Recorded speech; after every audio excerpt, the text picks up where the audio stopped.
əzizlər, bugün yenə qəbul suallarından birinə baxırıq. Deməli, bizdə funksiyanın artma aralığını istəyir. Biz funksiyanın artma aralığını iki üsulla tapa bilərik əslində. Biri qrafik usul, biri isə törəmə usulu bildiyimiz kimi. İlk öncə biz baxaq törəmə usuluna. Törəmə.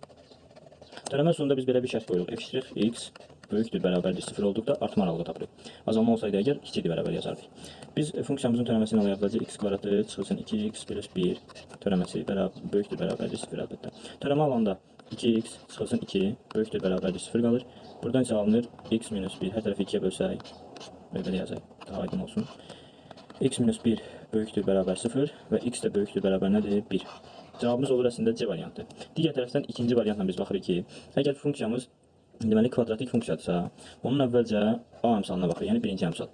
A böyükdür 0 olarsa, deməli qrafikimizin qolları nədir? Yuxarıdır.